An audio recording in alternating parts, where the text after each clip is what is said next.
नमस्कार मेरे सभी प्यारे भाइयों बहनों, पीतम्बरा एजुकेशन चैनल पर आपका बहुत बहुत स्वागत, वंदन, अभिनंदन। आज हम इस कक्षा में कुछ विशेष लेकर आए हैं। विश्व के 7 अजूबे और उनसे संबंधित महत्वपूर्ण बातें जो हमेशा किसी न किसी प्रतियोगी परीक्षा में ज़रूर पूछी जाती हैं। चलिए, आज की इस क्लास में चलने से पहले जिन भाई बहनों ने चैनल सब्सक्राइब ना किया वो सब्सक्राइब करें, लाइक करें, शेयर करें, हाँ कमेंट करना बिल्कुल भी ना भूलें। चलिए चलते हैं अपनी क्लास में। सबसे पहले देखते हैं, सबसे पहले है गीज़ा की पिरामिड। गीज़ा की पिरामिड जो आपको दिखाई दे रहे होंगे ये मिस्र में है और ये पिरामिड एक विशेष प्रकार की गणितीय संरचना के आधार पर बनाए गए हैं। उस समय इन पिरामिडों को बनाया गया था। ये काफ़ी भव्य और विशाल पिरामिड हैं। इनकी बात करें तो मिस्र के पिरामिड वहाँ के तत्कालीन फ़ेरो, जिसे सम्राट कहा जाता था, फ़ेरो वहाँ के यानी मिस्र के जो सम्राट हुआ करते थे उनको फ़ेरो नाम से जानते थे। तो फ़ेरो के लिए बनाए गए थे स्मारक स्थल हैं जिनमें राजाओं के शव को दफनाया जाता था और उसको सुरक्षित रख दिया जाता था। इन शवों को हम मम्मी के नाम से जानते हैं।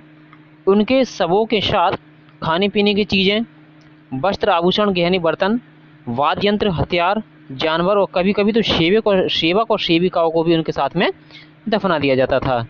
ये मिस्र की पिरामिड हैं। अगला देखिए मिस्र की पिरामिडों के बारे में और देखिए क्या है कुछ खास। विशेषज्ञों के अनुसार अगर माने तो पिरामिड के बाहर पाषाण अर्थात बड़े-बड़े पत्थरों के खंडों को इतनी कुशलता के साथ तराशा गया है और फिट किया गया है कि यदि इनके जोड़ जो होते हैं, जहाँ पर जॉइंट होते हैं, उस जॉइंट में एक ब्लेड भी नहीं घुसा सकते आप, इतनी अच्छी ढंग से इसको सेट किया गया है। समझिए, आप सोच सकते हैं कि कितना बारीकी से इसमें काम किया गया है। मिस्र के पिरामिडों को बनाने में बहुत सारी खगोलीय आधार भी इसमें उपयोग में लाए गए हैं। जैसे 3 पिरामिड जो आपको दिखाई देते हैं, देखिए यहाँ पे 3 पिरामिड 1 2 3 जो दिखाई दे रहे हैं आपको, तो 3 पिरामिड जो हैं, तो यहाँ पे ये तीनों पिरामिड ओरियन राशि के 3 तारों को सीध में, जो एक ओरियन राशि होती है, वो जो सितारे होते हैं उनकी बिल्कुल जिसका जो शीर्ष होता है उसके जस्ट नीचे है ये। वर्षों से वैज्ञानिक इन पिरामिडों के रहस्य को जानने का प्रयास करने में लगे, लेकिन आज तक कोई सफलता मेरे को नहीं मिल पाई है। सोचिए उस समय कितने ज़्यादा वैज्ञानिक सोच के व्यक्ति रहे होंगे। ग्रेट पिरामिड में पत्थरों का प्रयोग इस प्रकार किया गया है कि इसका भीतर का तापमान हमेशा स्थिर रहता है, कभी भी ना तो बढ़ता है ना ही कम होता है। पृथ्वी के औसत तापमान 20 डिग्री सेल्सियस के बराबर ही रहता है, ना तो 20 डिग्री से अधिक होता है ना 20 डिग्री से कम होता है। ये पिरामिडों की विशेषता है। इसके पत्थरों को 30 डिग्री सेंटीमीटर छोटे मोटे टुकड़ों को काट के इनको बनाया गया है और इसमें फ्रांस के चारों ओर 1 मीटर ऊंची इसमें दीवार भी बनाई जा सकती थी। यानी फ्रांस को चारों तरफ से इसके जो टुकड़े हैं ना, अगर उनको बात की जाए तो इनको इन टुकड़ों से अगर दीवार बनाई जाए तो फ्रांस को चारों ओर एक कवर कर लेगी, इतनी बड़ी दीवार इससे बनाई जा सकती थी। ठीक है ना। ये जो पिरामिड हैं देखिए काफ़ी भव्य और विशाल पिरामिड हैं और ये पिरामिड को उस समय बनाने में समझिए, जब उस समय मशीन युग नहीं था तो किस टाइप में बनाया होगा ये आप स्वयं समझ सकते हैं। इसीलिए आश्चर्य में ये अजूबों में इनको शामिल किया गया है। पिरामिड की नींव की अगर बात करें तो पिरामिड में नींव के जो नींव होती है ना, पिरामिड में नींव के चारों कोनों के पत्थरों में बॉल सॉकेट बनाए गए थे जिससे ऊष्मा से होने वाले प्रसार और भूकंप से इसे सुरक्षित रखा जा सके। आपने देखा होगा गर्मियों में प्रसार की प्रक्रिया होती है, प्रसारण जिसे बोलते हैं, अर्थात ये अपना आकार बढ़ाते हैं, और सर्दियों में संकुचन की क्रिया होती है, आपने पढ़ा होगा साइंस में। तो इनको उस समय साइंस का इतना ज्ञान था, हो सकता है वो इस टाइप में बनाए होंगे। इनके ये काबिल तारीफ़ है ये बात भी कि उन्होंने इस टाइप में इसकी संरचना को रखा। अब आपको बात कर लेते हैं भूकंप से सुरक्षित है। मिस्रवासी पिरामिड का उपयोग वेधशाला के कैलेंडर के या सनडायल यानी सूर्य घड़ी जो होता है उसके रूप में ये इसका प्रयोग कर सकते थे। सूर्य की परिक्रमा में पृथ्वी की गति और प्रकाश के वेग को जानने के लिए ये इसे काम में लिया करते थे पिरामिडों को।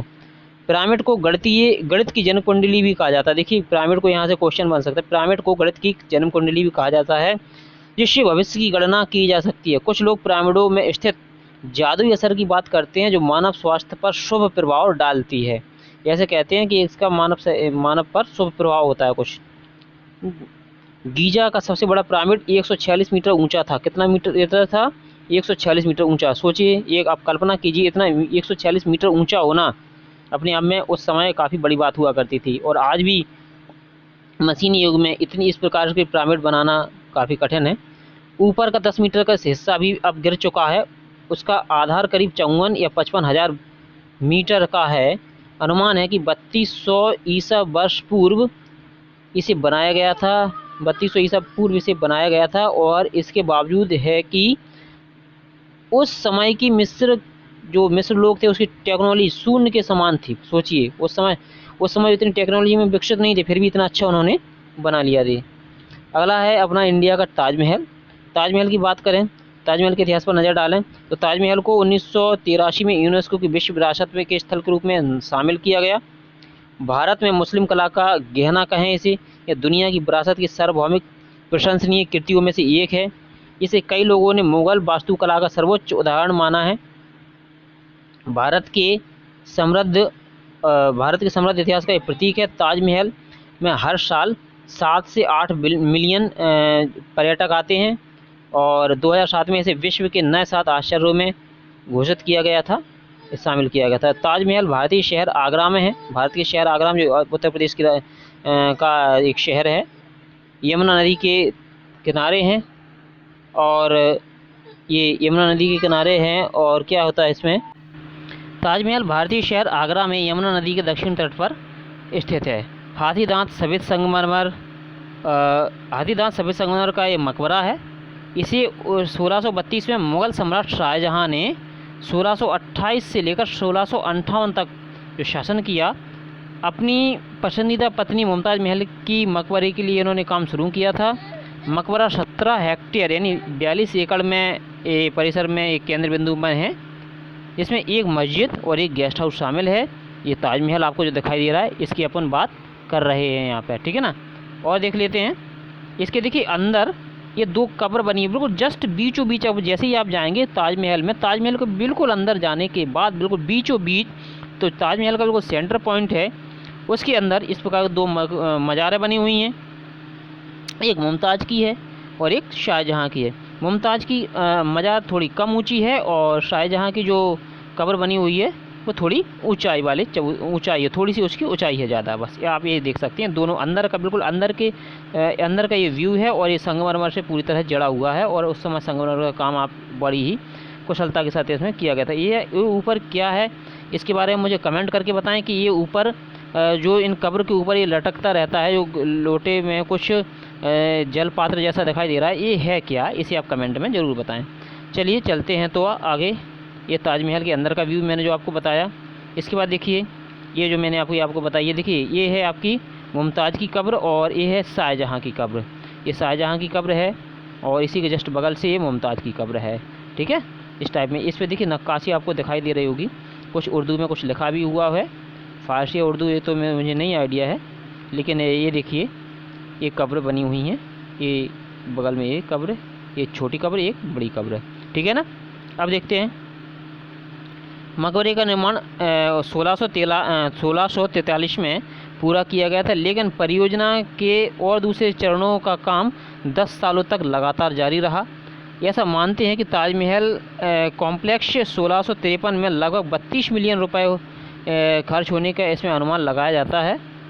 और इसे अगर बात करें 2015 में की बात करते हैं तो लगभग इसे 52.8 मिलियन रुपए, यानी यूएस की बात करें तो 827 मिलियन रुपए में इसका खर्च हुआ माना जा सकता है, ठीक है ना। और इसमें अपन बात करते हैं तो इसमें 20,000 कारीगरों को इसमें रोज़गार मिला था। अब देखते हैं, अगला आता है स्टोनहेंज क्या है, एक अंग्रेजी नाम है स्टोनहेंज।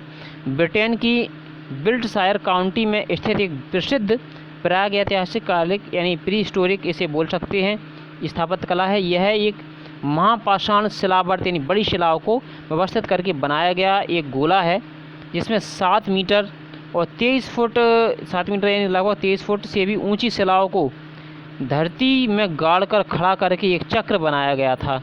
ये स्टोनहेंज ये आप देख रहे हैं। इस प्रकार से बहुत बड़ी बड़ी शिलाएँ हैं, इनको गाड़ा गया धरती में और ये काफ़ी ऊँची है, मैंने आपको बताया, ठीक है ना। ये काफ़ी ऊंची है, 23 फुट ऊंची काफ़ी होती हैं। और ये देखिए, इस टाइप में इसको गोला टाइप का बनाया गया था स्टोनहेंज का। ये काफ़ी बड़े बड़े पत्थर हैं। इतने बड़े पत्थर उस समय बिना किसी यंत्र की सहायता से, किसी मशीनी सहायता के बिना कैसे एक जगह लाना और उनको खड़ा करना कैसे संभव था? इतने बड़े पत्थरों को एक दूसरे के ऊपर रखना कैसे संभव था? ये अभी तक अनसुलझी पहेली है। इतिहासकार अनुमान लगाते हैं, इतिहासकार का इसका निर्माण पाषाण काल में या फिर कांस्य युग में 3000 ईसा पूर्व से 2000 ईसा पूर्व काल में ये बना होगा। स्टोनहेंज के प्राचीन निर्माताओं का उद्देश्य के बारे में विद्वानों में मतभेद हैं, लेकिन यहाँ पर 3000 वर्ष पूर्व ईसा वर्ष पूर्व ये शुरू होकर मानव कब्रों को चिन्ह, यहाँ पे मानव कब्र के चिन्ह मिले हैं, अर्थात इसमें दफनाने की कोई मानव जो इनका देहांत हो जाता है तो उनको दफनाने के चिन्ह मिले हैं, जिनमें सबसे प्राचीन अष्टियाँ 3000 ईसा पूर्व अग्निदाह किए गए एक मृतक की हैं, जिसमें अग्नि में जला दिया गया था, ऐसा मृतक की हैं। और देखिए ये इस टाइप में एक स्टोनहेंज काफ़ी आकर्षक है। इस विशालकाय चट्टान में कुछ चट्टानों का वजन करीब 50 टन तक है। सोचिए एक चट्टान का वजन अगर 50 टन है तो सोचिए इसको उठाने वाले किस प्रकार की टेक्निक उन्होंने यूज की होगी तब तक ये बना पाए, इसको कैसे बनाया होगा, है ना। इन पत्थरों को बनाने में ब्लू स्टोन्स का इस्तेमाल किया गया है। स्टोनहेंज के पत्थरों के अंदर हीलिंग प्रॉपर्टीज भी पाई जाती है। मान्यता है कि एक समय वे स्थान हीलिंग प्लेस हुआ करता था जहाँ पर लोग आया करते थे और कहा जाता है इन पत्थरों को छूने से भी लोग ठीक हो जाते थे, मतलब ये कि एक चमत्कारी स्थान के रूप में भी इसको जाना जाता था उस समय। अब देखते हैं इसके बारे में। इंग्लैंड के बिल्टशायर में स्टोनहेंज आपको मैंने बता दिया है, और इसके अलावा थोड़ा और देख लीजिए इसके बारे में जानकारी। इसको प्राग यूनेस्को की विश्व विरासत में शामिल भी किया गया है। मूल रूप से मिट्टी या ज़मीन में को खोदकर खड़े किए गए पत्थरों से निर्मित एक घेरा था, लेकिन वर्तमान में इसके अवशेष मात्र रह गए हैं। ये अभी पूरी स्थिति में जैसा नहीं है जैसा पहले बना हुआ था, उस स्थिति में अभी नहीं है, कुछ अवशेष इसके ध्वस्त हो गए हैं। ऐसा माना जाता है कि स्टोनहेंज इसके आसपास रहने वाली जनजाति नेताओं का नाम हुआ करता था, ऐसा माना जाता है। और देखते हैं इसके निर्माण में गणित या जियोमेट्री यानी जियोमेट्री की जटिल समझ का प्रयोग किया गया था, क्योंकि यह रचना सूर्य के उदय होने और अस्त होने की प्रक्रिया के साथ सामंजस्य रखती है, तो इसमें बिल्कुल जियोमेट्री का भी यूज किया होगा। अच्छा, इसके अलावा देखिए खड़े हुए पत्थरों के ऊपर छोटे पत्थरों को जोड़ने के लिए ऐसे जॉइंट का प्रयोग किया जाता था। इसका प्रयोग सामान्यतः किसमें होता था? लकड़ी के काम में किया जाता था। और इसके बारे में क्या है, कुछ फैक्ट देखिए। ये संरचना मिट्टी ज़मीन को खोदकर खड़े किए गए पत्थरों के निर्मित गोल घेरे के रूप में है। 2008 ईस्वी में मिले नए प्रमाणों के अगर अपन बात माने तो प्राचीन कब्रिस्तान होने की यहाँ संकेत मिलते हैं। और देखते हैं इस संरचना के पत्थरों को जटिल तकनीक के द्वारा तैयार किया गया था। इन्हें आपस में जोड़ने के लिए ऐसे जॉइंटों का प्रयोग किया गया है जिनका उदाहरण किसी और प्रागैतिहासिक काल में हमें देखने को मिला ही नहीं है। अगला देख लेते हैं। ये आप जो देख रहे हैं इसमें है चीन की विशाल दीवार, जिसे ग्रेट वॉल ऑफ चाइना भी बोलते हैं। ये चीन की विशेष प्रकार की दीवार थी और ये सुरक्षा के लिहाज से बनाई गई थी ताकि पूरा चाइना सुरक्षित रह सके, इसके उस समय बनाई गई थी। इसके बारे में देखते हैं। इसे बहुत से शासक थे चीन में शासक, इन चीनी शासकों को बाहरी हमलों से रक्षा करने के लिए इसे बनवाया गया था। इस दीवार को बनाने में कई साल लगे थे। मैं आज आपको इस दीवार के बारे में कुछ रोचक जानकारी बताने जा रहा हूं जिसमें आप सभी अभी तक अनजान रहे होंगे। चलिए इस रोचक सफर में चलते हैं और देखते हैं क्या कुछ खास होने वाला है इस दीवार के बारे में। ये है आपकी चाइना की विशेष ग्रेट दीवार जो कि पूरे चाइना को घेरे हुए है, लगभग पूरा चाइना इससे घिरा हुआ है। The great wall of China को बनाने में 5वीं शताब्दी ईसा पूर्व से लेकर 16वीं शताब्दी तक का समय इसमें लगा था, यानी 5वीं शताब्दी 16वीं शताब्दी तक। सोचिए कितना सारा समय लगा इसमें। इस दीवार को लगभग 2300 सालों से भी अधिक पुरानी दीवार के रूप में ऐसे माना जाता है। इस दीवार को चीनी सम्राट चीनी सम्राट था शी हुआंगा की कल्पना के बाद बनाया गया था। इस दीवार की लंबाई लगभग कितनी थी? इस दीवार की लंबाई थी 6400 किलोमीटर से भी अधिक थी। इंसानों द्वारा बनाई गई ऐसी सबसे लंबी और बड़ी संरचना ये दीवार के रूप में हमें दिखाई देती है। माना जाता है कि इस दीवार को चंद्रमा से देखने पर पृथ्वी की मात्र एक कलाकृति देखी जा सकती है अंतरिक्ष से भी, ठीक है ना। अगला देख लेते हैं। इस दीवार को 1970 में आम जनता और पर्यटकों के लिए खोला गया था। कब? 1970 में। अब यहाँ हर साल हज़ारों सैलानी घूमने आते हैं। कहा जाता है कि इस दीवार की चौड़ाई इतनी है कि एक साथ 5 से लेकर 7 घुड़सवार सैनिक एक साथ गश्त लगाते थे। दीवार को बनाने में लगभग 20 लाख से अधिक मजदूर लगे थे और यह एक ऐसी कहावत भी है कि इन मजदूरों में से कई लाख मजदूरों को यहाँ दफना भी दिया गया था। अब ये कहाँ तक सच है ये तो मुझे नहीं पता। इस दीवार को देश की सुरक्षा के लिए बनाया गया था, लेकिन मंगोल शासक चंगेज खान ने 1211 में इस दीवार को तोड़कर चीन पर हमला कर दिया था।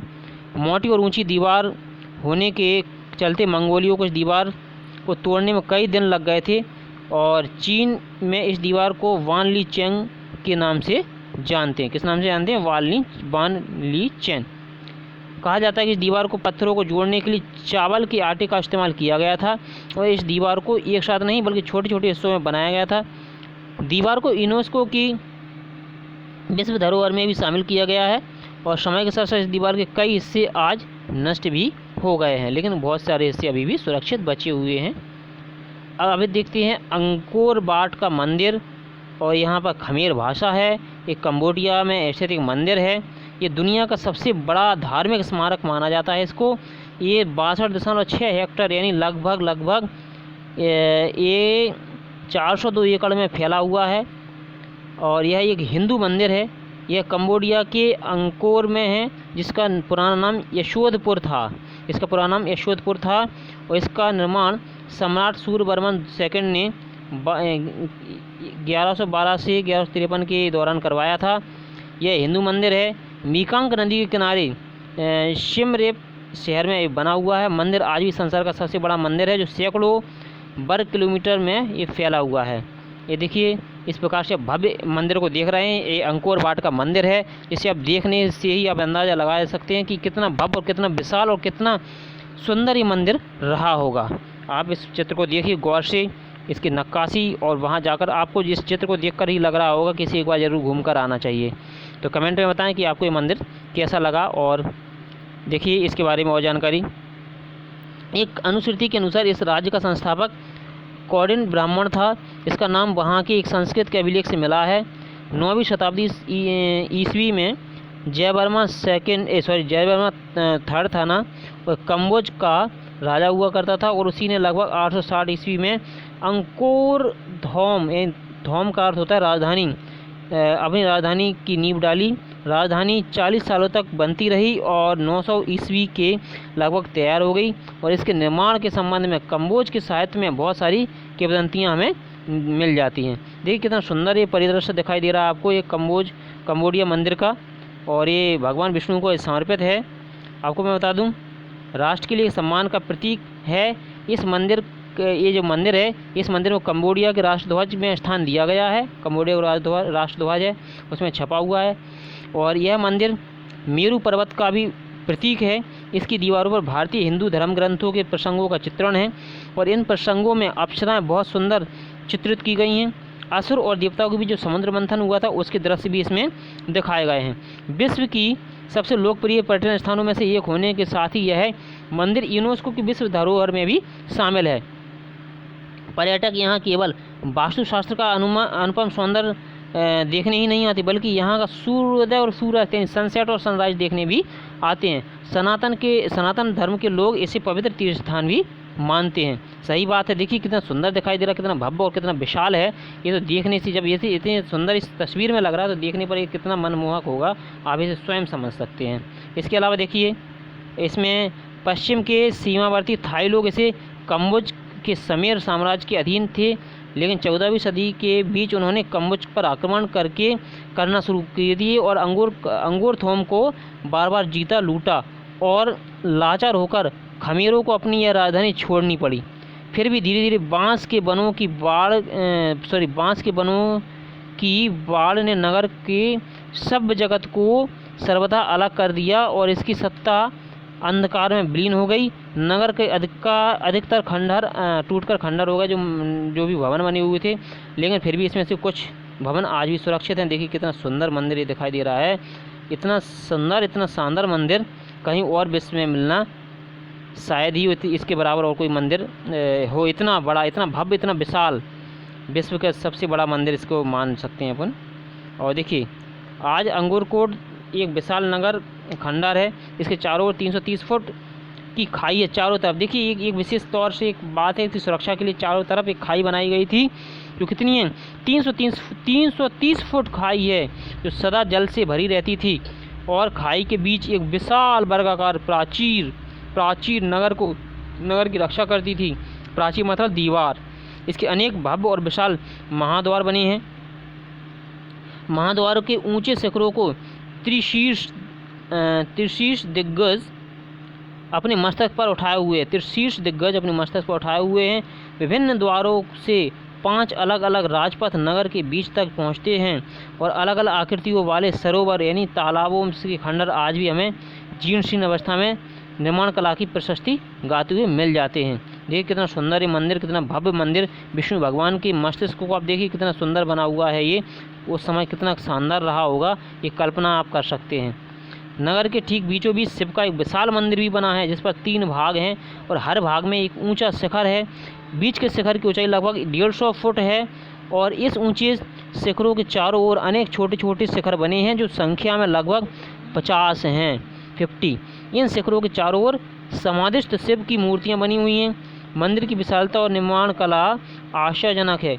इनकी दीवारों को पशु पक्षी पुष्प फूल नृत्यांगनाओं जैसी अलग अलग आकृतियों से सजाया गया है, अलंकृत किया गया है। यह मंदिर वास्तुकला की दृष्टि से विश्व की एक आश्चर्यजनक वस्तु है और भारत के प्राचीन पौराणिक मंदिर के अवशेषों में तो एकांकी है भाई, एकांकी समझ सकते हैं ना आप। अंकोरथोम के मंदिर और भवन, उसके प्राचीन राजपथ और सरोवर सभी उस नगर की समृद्धि के सूचक हैं। देखिए कितना सुंदर ये डिजाइन, देखिए उस अंकोर वाट मंदिर का डिजाइन देखकर आप आज आश्चर्य में पड़ जाएंगे कि उस समय कितने सुंदर वास्तुकार हुआ करते थे। सच यार। देखिए अंकोरकोट मंदिर में हिंदू देवताओं में बौद्ध धर्म का गहरा प्रभाव पड़ा और कालांतर में उसमें बौद्ध भिक्षुओं ने भी निवास किया। अंकोरथोम और अंकोर वाट में 20वीं सदी के शुरू में जो पुरातत्व खुदाइयाँ हुई, उसमें खमीरों के धार्मिक विश्वास, कलाकृति, भारतीय परंपराओं की प्रवासगत परिस्थितियों में बहुत कुछ प्रकाश में आई हैं। कला की दृष्टि से अंकोरथोम और अंकोर वाट अपना महल और भवनों तथा मंदिरों और देवालयों के खंडरों के कारण संसार में उस दिशा में शीर्ष क्षेत्र में है। और इसके बारे में और देखिए मंदिर, ये मैंने आपको बताया कि मंदिर के चारों तरफ क्या थी, एक खाई बनी हुई थी। मंदिर 3.5 किलोमीटर लंबी पत्थर की दीवार से घिरा हुआ था। इसके बाहर 30 मीटर खुली भूमि और फिर 190 मीटर चौड़ी खाई। विद्वानों के अनुसार यह चोल वंश के मंदिरों से मिलता जुलता है। दक्षिण पश्चिम में स्थित ग्रंथालय यानी पुस्तकालय के साथ ही इस मंदिर में 3 वीथियाँ यानी 3 गलियाँ हैं। इसके अंदर वाली अधिक ऊंचाई पर है और निर्माण में कुछ ही वर्ष के बाद चंपा राज्य ने इस नगर को लूटा। उसके बाद राजा जयवर्मन 7 ने नगर को कुछ किलोमीटर उत्तर में पुनर्स्थापित किया। 14 से 15 शताब्दी की बात करें तो इसमें बौद्ध लोगों ने अपने नियंत्रण में इसको ले लिया था। देखिए इस प्रकार का ये उसका डिज़ाइन है, आप देख सकते हैं। ये उसका नक्शा है अंकोर वाट मंदिर का, आप इसे देख सकते हैं। कितना शानदार स्ट्रक्चर बनाया गया था उस समय, वाओ, है ना। ये अंकोर वाट मंदिर के गलियारों में उस समय के राजा बलि, वामन, स्वर्ग नरक, समुद्र मंथन, देव दानव युद्ध, महाभारत, हरिवंश पुराण और रामायण से संबंधित अनेक शिलाचित्र हैं यहाँ पर।